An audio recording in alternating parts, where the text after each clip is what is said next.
गोवा की तर्ज पर उत्तराखंड में भी समान आचार नागरिक संहिता बढ़ाने की दिशा में अब सरकार आगे बढ़ चली है। कमेटी जो मुख्यमंत्री पुष्कर सिंह धामी ने समान नागरिक संहिता को लेकर बनाई थी, उसकी पहली बैठक दिल्ली में संपन्न हो गई है। जस्टिस रिटायर्ड रंजना प्रकाश देसाई की अध्यक्षता में यह बैठक संपन्न हुई है। जस्टिस देसाई ही इस कमेटी की चेयरपर्सन है। इस बैठक में क्या क्या हुआ, कब तक ये कमेटी अपनी रिपोर्ट सरकार को सौंप देगी, ड्राफ्ट रिपोर्ट सरकार को सौंपेगी, सरकार कैसे आगे काम कर पाएगी और किन किन बिंदुओं को लेकर पहली बैठक में चर्चा हुई, यह सब कुछ मैं आपको बताऊंगा। लेकिन आगे बढ़ने से पहले मेरा आपसे निवेदन है, अगर आपने अभी तक हमारे इस चैनल को सब्सक्राइब नहीं किया है तो इस चैनल को सब्सक्राइब आप जरूर कर लीजिए। नमस्कार, मैं हूं मनमोहन भट्ट। जस्टिस रंजना प्रकाश देसाई की अध्यक्षता में एक बैठक हुई। बैठक दिल्ली में संपन्न हुई। इस बैठक में कई बिंदुओं पर बहुत गंभीरता के साथ चर्चा हुई। सबसे पहले तो यह तय किया गया कि जिस लाइन पर यह कमेटी अध्ययन करेगी वो दिशा क्या होगी।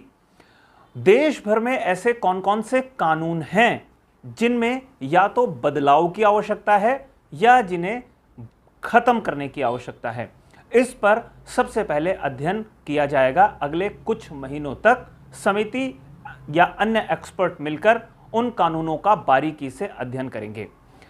देश के भीतर के कानूनों के साथ साथ इस कमेटी ने तय किया है कि पूरी दुनिया भर में एक समान नागरिक आचार संहिता को लेकर जो जो कानून बने हुए हैं उनका भी अध्ययन किया जाएगा और उनके अध्ययन के आधार पर अपनी तैयारी को मजबूत किया जाएगा।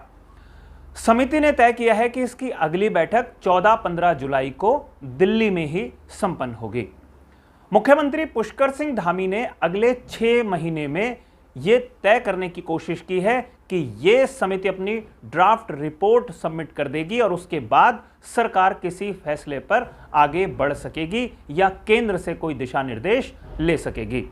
लेकिन समिति की जो अध्यक्षा हैं जस्टिस रिटायर्ड रंजना प्रकाश देसाई, उन्होंने कहा है कि अभी हम कोई टाइम फ्रेम सेट नहीं कर सकते क्योंकि अभी अध्ययन शुरू ही हुआ है। जाहिर सी बात है, किसी भी समिति को काम सौंपा जाएगा तो जब तक उसका काम संपन्न नहीं होगा तब तक वो अपनी रिपोर्ट सबमिट नहीं कर सकती और अध्ययन अध्यापन के कार्य में कई बार डेडलाइन मैच नहीं भी होती है। तो इस बारे में ज़्यादा फर्क नहीं पड़ता कि रिपोर्ट कब सबमिट होगी। महत्वपूर्ण यह है कि सरकार के आदेश पर गठित समिति ने अपना काम करना शुरू कर दिया है। पहली बैठक हो गई है।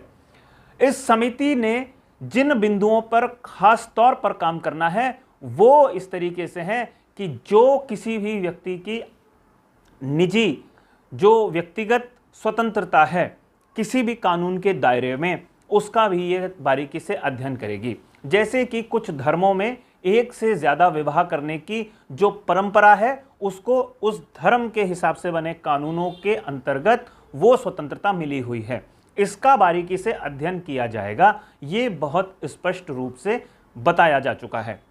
संपत्ति का अधिकार एक समान ही होगा पूरे देश भर में, इसको लेकर भी एक राय बन चुकी है और इसको लेकर कैसे जो स्टेक होल्डर्स हैं यानी अलग अलग धर्मों के अलग अलग पंथों के जो प्रतिनिधि हैं उनसे किस तरीके से चर्चा करनी है, किस तरीके से बातचीत करनी है, उनके सुझाव किस तरीके से लेने हैं, उस पर भी सहमति बन चुकी है। विवाह और संपत्ति के साथ साथ तलाक का मामला भी बहुत पेचीदा है और बहुत महत्वपूर्ण है।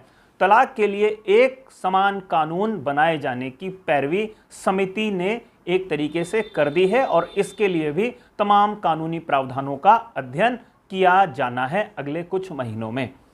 उत्तराधिकार, संरक्षण और इन सारे चीज़ों को लेकर भी समिति ने अध्ययन करना है और अपनी रिपोर्ट में इन्हें समाहित करना है। स्टेक होल्डर्स से मीटिंग एक महत्वपूर्ण अंग होता है किसी भी कमेटी का और बिना स्टेक होल्डर्स या जिन जिन लोगों की इस कानून के बनने में रुचि है या जिनके अधिकार छिन सकते हैं या जिनके अधिकार बढ़ सकते हैं उनको छोड़ा नहीं जा सकता। उन्हें ही स्टेक होल्डर्स कहा जाता है। उनसे भी समिति लगातार चर्चा करेगी, उनके महत्वपूर्ण सुझाव को अपनी रिपोर्ट बनाने में शामिल किया जाएगा, ताकि किसी भी वर्ग का, किसी भी धर्म का, किसी भी पंथ का कोई भी जो सुझाव है उसे इग्नोर न किया जा सके। इसके अलावा इस समिति ने एक महत्वपूर्ण बात कही है कि महिलाओं को लेकर समिति खास तौर पर गंभीर है और महिलाओं के अधिकारों को बचाने के लिए समिति अपनी जो राय है उसे रखने में हिचकेगी नहीं और महिला अधिकारों की वकालत करने वाले लोगों से भी ये समिति कुछ सुझाव मांग सकती है। जाहिर सी बात है, कई धर्मों में, कई पंथों में महिलाओं को बराबरी का अधिकार नहीं मिला हुआ है और जब एक समान आचार नागरिक संहिता बन रही होगी, उसमें सिर्फ पुरुषों का ही दबदबा ना हो बल्कि महिलाओं को भी उचित अधिकार मिले, इसके लिए समिति ने खास तौर पर दिशा निर्देश जारी करने की तैयारी की है। यानी जब वो अपनी स्टडी कर रही होगी, अपनी रिपोर्ट तैयार कर रही होगी, उस समय महिला के अधिकारों पर खास तौर पर चर्चा की जाएगी। अब देखना यह होगा कैसे ये समिति अपनी जो बैठकें हैं वो संपन्न करती है, किस तरीके से सुझावों को आमंत्रित करती है, किस तरीके से समाज के हर वर्ग का समर्थन इस समिति को मिलता है, कैसे ये समिति अपनी रिपोर्ट मुख्यमंत्री को सौंपती है, कैसे केंद्र सरकार के निर्देश पर मुख्यमंत्री पुष्कर सिंह धामी आगे बढ़ते हैं। ड्राफ्ट रिपोर्ट को जब वो प्राप्त कर लेंगे, उसके बाद कैसे केंद्र की सहायता से इस कानून को वो लागू कर सकते हैं, ये देखना बहुत महत्वपूर्ण है। वैसे हम लोगों ने एक रिपोर्ट पहले भी तैयार की थी जिस समय इस कमेटी का गठन हुआ था। उस रिपोर्ट में हमने बताया था कि राज्य सरकार के अधिकार क्षेत्र में समान आचार संहिता को लेकर कोई भी कानून नहीं बनाया जा सकता। इसके लिए केंद्र सरकार के नियम कायदे या केंद्र की जो संसद है उसका अनुमोदन प्राप्त करना होगा राज्य सरकार को और इसीलिए बार बार मुख्यमंत्री ड्राफ्ट कमेटी की बात कर रहे हैं, ड्राफ्ट रिपोर्ट की बात कर रहे हैं। जब वो रिपोर्ट प्राप्त हो जाएगी तब केंद्र सरकार या संसद उसको लेकर अंतिम फैसला कैसे कर सकती है, ये देखना भी बहुत महत्वपूर्ण होगा साथियों। लेकिन रिपोर्ट तैयार करने की कार्रवाई शुरू हो चुकी है, पहली बैठक हो चुकी है। अब देखना यह है कब इस पर अंतिम मुहर लग पाती है।